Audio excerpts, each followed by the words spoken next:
The smoke had not yet cleared, and already the ships were heavy with the weight of the living. The sea lay calm like a mirror of iron.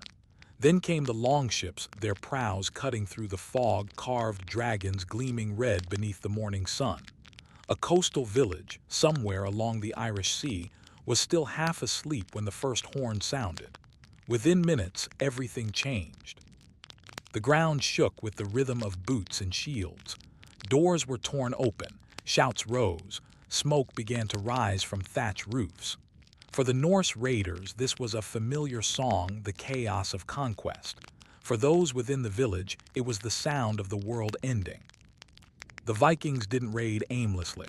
Each voyage was planned, each strike timed with ruthless efficiency. A good harbor for escape, a rich settlement, soft from peace. They came for silver, yes, but also for something more valuable, people. By the late 9th century, the Viking world had become a network of trade and slavery stretching from Dublin to Constantinople. Captives taken in raids were the lifeblood of that economy. Archaeologists still find shackles and weighted collars near trading ports, small, silent witnesses to a trade that moved thousands of lives across seas.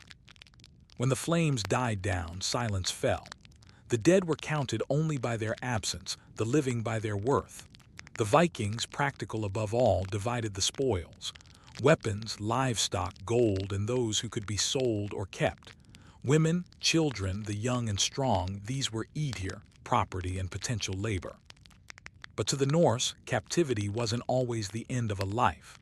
Some captives were taken north and absorbed into households. Others were sold to foreign markets. A few, by wit or chance, rose within Norse society. Yet at that first moment, standing among ruins and smoke, none could know what fate awaited them. The raiders moved quickly, efficient even in victory. Men trained by years of war handled each task as if rehearsed. One group gathered livestock, another stripped valuables from homes.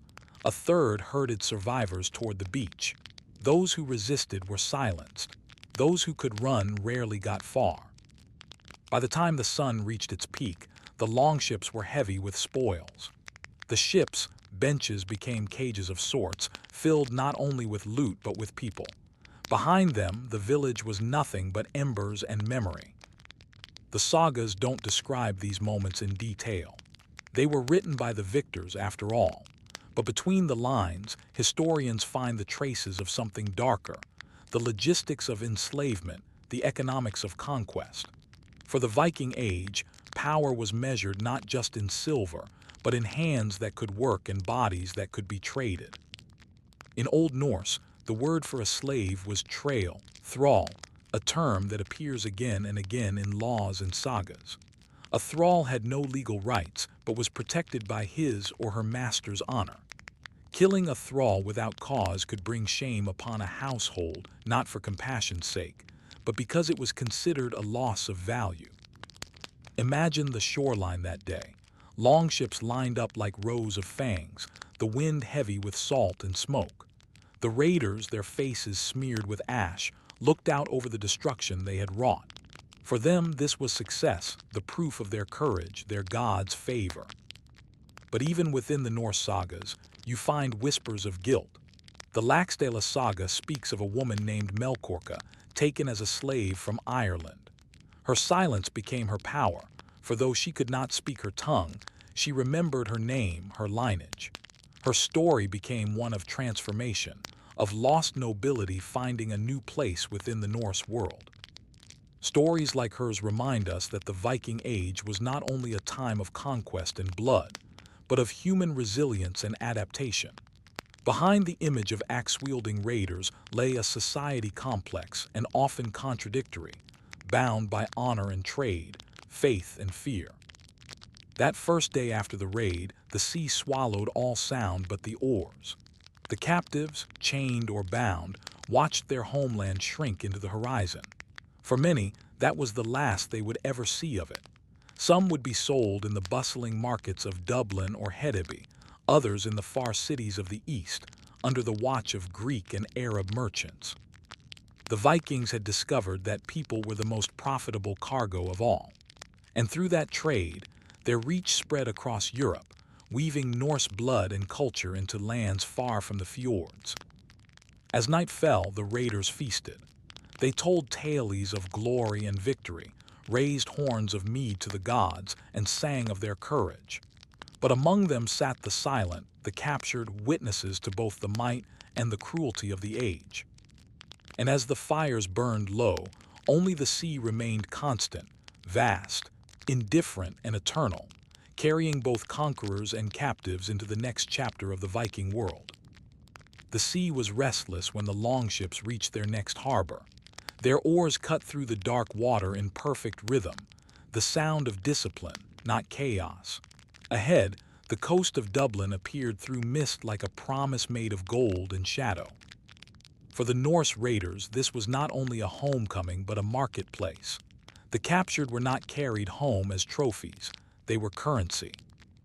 By the mid-9th century, Dublin had become one of the greatest slave markets in all of Europe.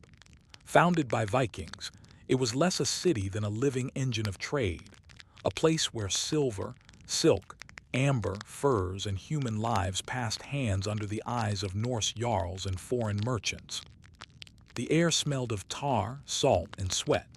The docks groaned under the weight of cargo, crates, barrels, and people. Ships from all over the North Sea and beyond crowded the harbor. Longships, knars from Norway, broad cargo hulls from the east, and the sleek vessels of Arab and Frankish traders. Each vessel brought its own measure of fortune and misery. Some carried goods to be sold, others carried lives that had been taken. The trade was simple in its cruelty and vast in its reach. A strong young man might be exchanged for a handful of silver coins. A skilled craftsperson, perhaps a blacksmith or weaver, could fetch 10 times that. Children were prized for their obedience and adaptability, and women, depending on their skills or origins, were often treated as luxury goods in the markets of Hedeby, Burka, or Kiev. Yet even within this system there were rules, a cold logic that made the trade possible. The Vikings, pragmatic to their core, had laws that governed the ownership and sale of thralls. In Iceland's Gregag's law code, a thrall was both property and responsibility. A master could sell, trade, or free a thrall, but if that thrall died through neglect, it was considered dishonor. Dishonor, that word mattered more to a Norseman than mercy ever did. In the open markets, traders shouted over one another in a dozen languages: Norse, Gaelic, Frankish, Arabic. Silver coins clinked. Scales weighed the worth of everything that could be bought or sold. Beneath it all, the sea kept its rhythm, as if counting each transaction. To the Norse mind, the taking of captives was not senseless cruelty, but a continuation of an ancient rite, the spoils of victory. Raids were both warfare and business, and every man aboard a ship expected his share. When silver was scarce, captives filled that void. Historians now know that this trade formed the backbone of the Viking economy. The wealth that built their halls, forged their weapons, and bought their alliances was not just from plundered monasteries. It was from human labor. From Ireland to Russia, Viking merchants moved along river routes and coastal ports, linking the cold north to the glittering empires of the south. In the slave markets of the east, particularly in Novgorod and Kiev, Norse traders dealt with the Byzantine Empire and the Arab Caliphate. The Volga trade route became a lifeline, carrying slaves, furs, and walrus ivory in exchange for silk, spices, and silver dirhams. Archaeologists still find those coins buried in Scandinavian soil, thousands of miles from where they were minted. Each one is a whisper from a trade few care to remember. For some captives, the journey ended at the market. For others, it was only the beginning. Those not sold immediately might be taken north to a jarl's household, where they would serve as farmhands, laborers, or household attendants, thralls in the truest sense. Life as a thrall was harsh, but not always hopeless. The Norse system allowed, in rare cases, for a thrall to earn or be granted freedom, to become a leisingi, a freed person. Some did, often after years of loyalty or service. Others remained property until death, their names forgotten by all but the skalds who chronicled the deeds of their masters. Still, even in this brutal system, threads of humanity persisted. Some thralls were absorbed into families, treated with a measure of care because they worked side by side with free men and women. They lived under the same roofs, shared the same food, endured the same winters. Bonds could form, uneasy, unequal, but real. The sagas occasionally speak of these blurred lines. A thrall could bear the child of a free man, and if acknowledged, that child could rise above the status of their birth. The Norse were practical. Strength and loyalty could sometimes outweigh bloodlines. But for every tale of fortune, there were countless of despair.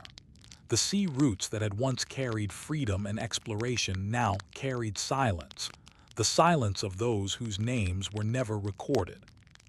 At night, the markets would empty, the torches dimming along the piers. The merchants counted silver, the raiders planned their next voyage. The captives, chained in wooden pens or bound below deck, listened to the distant crash of waves, the same waves that had carried them from home. The Norse world thrived on such contradictions. They sang of courage, honor, and the gods, yet built their wealth on the backs of the conquered. They worshipped freedom and glory, even as they traded those very things away for silver. When dawn came, the markets would stir again. The same rhythm of buying and selling would continue. And across the sea, in another unsuspecting village, another raid was already being planned. Because for the Vikings, conquest was not chaos. It was order, profit, destiny. The journey ended not with chains, but with doors of timber and smoke. A Norse longhouse, its roof like the back of a sleeping beast, waited at the edge of the fjord. Inside, the air was thick with the scent of peat fire, salt, and sweat. This was where the world of the captives would begin again. To those taken from distant lands, the longhouse was at once alien and alive. Its walls, made of timber and earth, seemed to breathe with the wind. Smoke coiled up through an open vent above the hearth, staining the beams black. Around that central fire, life unfolded: work, meals, storytelling, even judgment. A Viking longhouse was more than a home. It was a universe. The high seat of the master, the bondi, stood nearest the fire, carved with runes that spoke of ancestry and power. Every corner had purpose. The far end stored tools, grain, or livestock during harsh winters. Closer to the door, sleeping platforms lined the walls, layered with fur and straw, divided by rank and function. Here, free men and women, family and thralls all shared one roof, but not one world. For a newly captured person, survival depended on reading that invisible hierarchy. The husfreyja, the lady of the household, held quiet authority. Her keys hung from her belt, a symbol of control over stores, labor, and daily order. A word from her could mean easier tasks or harder punishment. The bondi might lead the house in public, but within these smoky walls, her word was law. Days in the longhouse began before sunrise. The sound of the iron cauldron shifting over the fire, the groan of the door being unbarred to the morning wind. The free men tended livestock or mended ships. The thralls began their labor, hauling water from frozen wells, grinding grain, tending fires, weaving cloth. Every hour was claimed by duty. But the Norse saw labor as a sacred rhythm. Even in bondage, work was part of the cosmic order set by their gods. The poetic Edda speaks of men and women bound by the fate woven at birth. To the free, it justified hierarchy. To the enslaved, it explained the cruelty of the world. Yet the longhouse was also a strange equalizer. In winter, the cold spared no one. When storms howled across the fjord and the sea froze over, everyone, master and servant alike, gathered around the same fire for warmth. Food became scarce, tasks blurred. The hierarchy bent, if only slightly, to the will of survival. Evenings were moments of uneasy peace. The bondi might tell tales of voyages or boast of raids while mead flowed freely. Skalds recited sagas, and laughter mingled with the crackle of flame. To outsiders, it might seem a vision of unity. But to those who served, it was theater, a reminder of who held power and who merely existed beneath it. Still, history is never only cruelty. Archaeological digs across Scandinavia reveal evidence that some captives became part of their new families over time. Burial sites show slaves interred beside their masters, sometimes with similar offerings, beads, tools, tokens of shared life. Historians debate what this means: compassion, loyalty, or perhaps simply the blending of necessity. Inside these homes, language barriers often broke first. Over months and years, captives learned Norse words, songs, and customs. Some found identity within them, losing their old names for new ones. For the children born of these unions, the line between thrall and free began to blur. The sagas tell of sons who rose from bondage to earn land, wives, and even ships of their own. But others never escaped. Thralls could be bought, sold, or traded at will. Their lives recorded only in the ledgers of trade, never in the verses of poets. If a thrall attempted to flee, the punishment was severe, often public, designed to remind others of their place. Freedom was a hope few dared to voice aloud. And yet, amid all this, moments of humanity endured.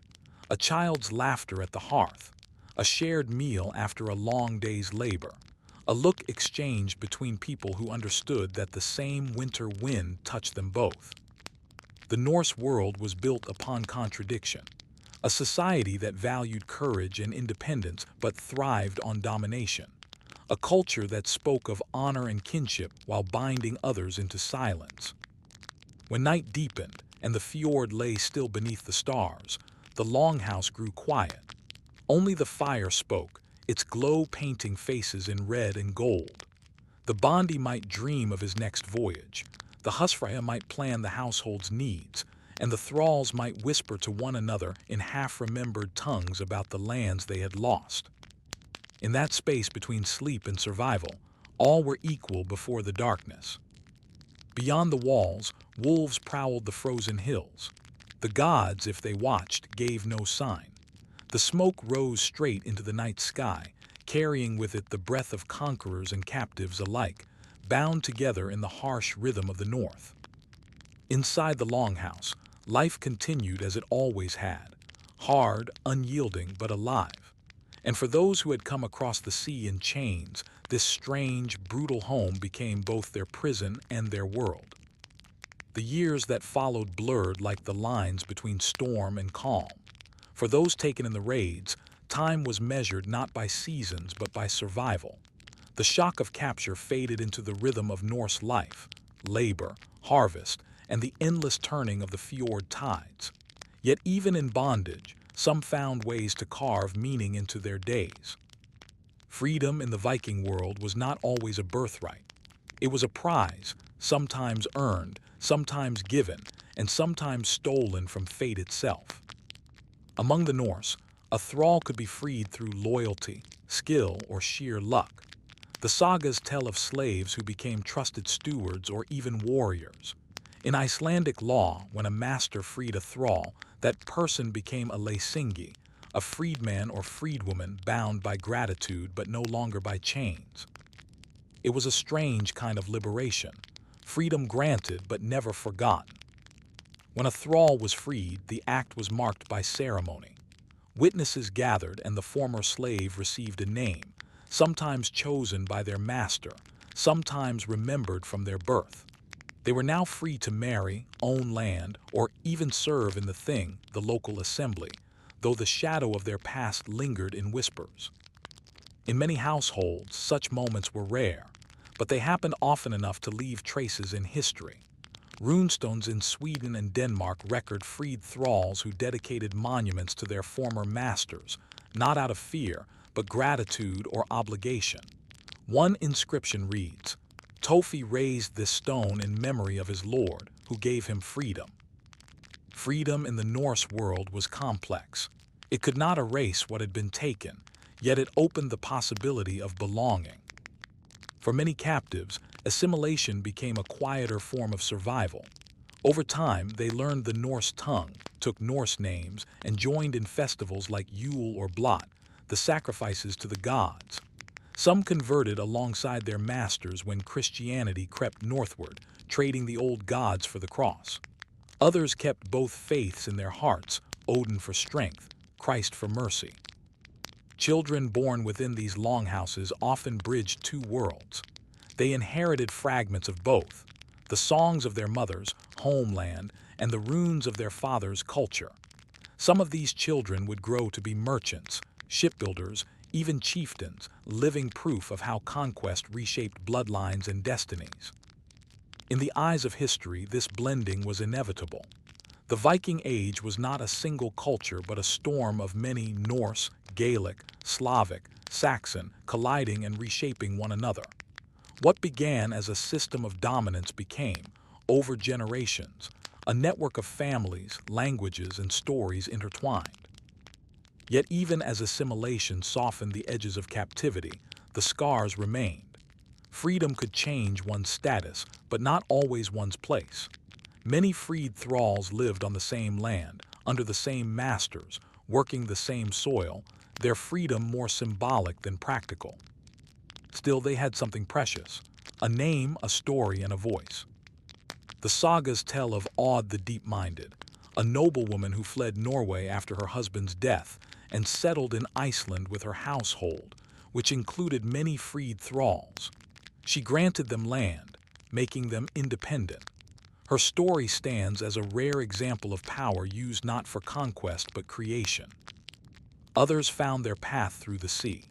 Freedmen who knew shipbuilding or navigation joined expeditions to Iceland, Greenland, or even Vinland. They became part of the Norse diaspora, carrying fragments of other cultures into new lands. Some may have told their children tales of the coasts they once called home, stories of warm fields far from the northern cold. Identity for them became something new, neither wholly captive nor conqueror, but something in between. Archaeologists uncover hints of this transformation. Brooches of Celtic design found in Norwegian graves, Slavic beads in Swedish farmsteads, and Anglo-Saxon combs in Icelandic settlements. These objects speak of lives woven together, of people who adapted, survived, and reshaped the North from within. Freedom also came through faith. By the 10th century, Christianity began to spread through Scandinavia. Priests and missionaries brought with them a message that appealed to the lowest in the social order, that all souls were equal before God. For the thralls, this belief offered a kind of redemption the old gods never promised. Some masters, fearing unrest, allowed their slaves to attend the new churches. Others resisted, seeing it as foreign corruption. But faith has a way of surviving in secret. In many households, the sign of the cross was made quietly, beneath the eyes of those who still prayed to Thor. By the turn of the millennium, the old order was fading. Raids had grown fewer, kingdoms had grown stronger, and trade began to replace war as the path to power. Slavery, once the backbone of the Norse economy, began to wither not from morality, but from change.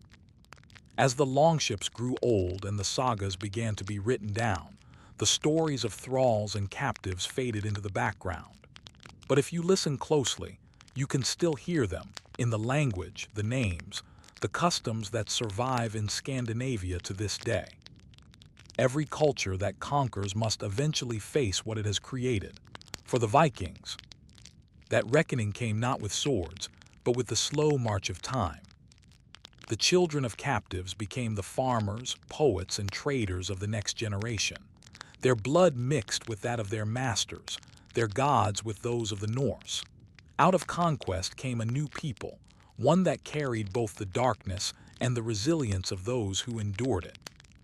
And so, freedom in the Viking world was never absolute. It was not a gift of mercy, but a transformation from victim to survivor, from stranger to kin. In that transformation, the legacy of captivity became something else entirely, the story of how the conquered reshaped the conquerors. Centuries have passed since the last Viking ship cut through the mist of the northern sea. The fires of their longhouses are long cold, their gods silent beneath church spires. Yet beneath the soil of Scandinavia, in graves, in ruins, and in the frozen remains of forgotten villages, the echoes of that world still breathe. Archaeology has become the modern saga. Each spade that breaks the earth uncovers whispers of what truly happened in those shadowed centuries. Not the legends of gods and heroes, but the stories of ordinary lives caught between conquest and survival. In 2018, near Uppsala in Sweden, researchers uncovered a Viking burial unlike any other. A woman, interred with the weapons of a warrior, sword, shield, and arrows, lay beside another, older skeleton. DNA revealed that one was Scandinavian, the other of Eastern origin.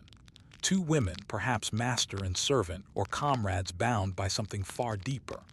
Their bones told of labor, migration, and a world where identities were far from simple. Across Denmark, traces of burned villages speak of raids, not of foreign lands, but of rival Norse clans. Captives were not always foreigners. Sometimes they were neighbors caught on the wrong side of power. The sagas, when read carefully, confirm it. The violence of the Viking Age often turned inward, shaping a people who lived as both raiders and refugees. But the soil holds more than ruins of war. In places like Ribe and Burka, archaeologists have found beads from the Middle East, silks from Byzantium, and coins bearing Arabic script. Each artifact a thread in the vast web of trade that stretched from the fjords of Norway to the deserts of Baghdad. The Vikings were conquerors, yes, but also merchants, explorers, and settlers. And within that web were the forgotten hands that built it, the captives who farmed, wove, and forged the world that the sagas never praised. One of the most haunting discoveries lies in the quiet valley of Fursern, Sweden. There, runestones tell of men and women once enslaved, later freed, and of those who took Christian names to mark a new beginning. These stones do not speak of glory. They speak of endurance. Historians now believe that by the end of the Viking Age, nearly 1 in 5 people in Scandinavian societies were thralls or descendants of thralls. The backbone of the Norse economy was not the sword, but human labor. Every raid that fed the sagas also fed the farms, the ships, and the towns that built the north. This truth challenges the romantic image of the Vikings, the fearless explorers with horned helmets and endless honor. Reality was colder, harder, more human. Modern excavations in Norway reveal longhouses where tools and jewelry from distant lands lie beside Nordic artifacts, evidence of cultural fusion born not from peace, but from necessity. Genetic studies show the same story, traces of Irish, Slavic, and Anglo-Saxon ancestry flowing into Scandinavian bloodlines. The children of conquest became the ancestors of kingdoms. For centuries, storytellers and painters tried to polish the Viking legacy into something noble, fierce warriors, lovers of freedom, seekers of adventure. But the earth tells a more complicated tale, one of empire built on suffering and of resilience that refused to die. And yet, within that contradiction, lies the essence of humanity itself. When you walk through a reconstructed longhouse today, its timber beams dark with smoke, its fire crackling beneath a low roof. You can almost feel the ghosts of those who once lived there. Not just the chieftains or their warriors, but the nameless many who kept the hearths burning. Their lives were not written in ink, but in the silence between the sagas. Every woven cloth, every harvested field, every whispered prayer carried their presence forward. Some archaeologists now argue that the Viking Age cannot be understood through conquest alone. It must also be seen through the slow evolution of identity, how a people once defined by raiding became defined by trade, art, and law. By the 12th century, the Norse world had transformed. The slave markets were closing, Christianity had spread across the fjords, and the longships were fading into memory. But even as the world moved on, the legacy of those taken in the raids remained. Their blood shaped nations, their endurance shaped history. If you listen closely, you can still hear them. In the rhythm of Nordic languages that carry foreign echoes. In the faces of Scandinavian people, whose ancestors once came from distant shores. In the quiet dignity of the stones that mark their resting places. History does not always honor the right people, but time, patient and relentless, has a way of revealing truths the poets ignored. The Vikings are remembered as gods of war, yet their greatest empire was built not on land, but within the hearts and homes they changed forever. The women and men they captured, the cultures they absorbed, these became the unseen architects of the North. And so, when we speak of the Viking Age, we are not just speaking of warriors and kings. We are speaking of those who endured, who survived fire, storm, and silence, and whose strength outlasted the conquerors themselves. As the camera fades on the northern horizon, the image is not of ships or swords, but of a single flickering flame inside a dark longhouse, the same fire that once united captives and masters, enemies and kin. It burns still, deep beneath the ice and soil of time,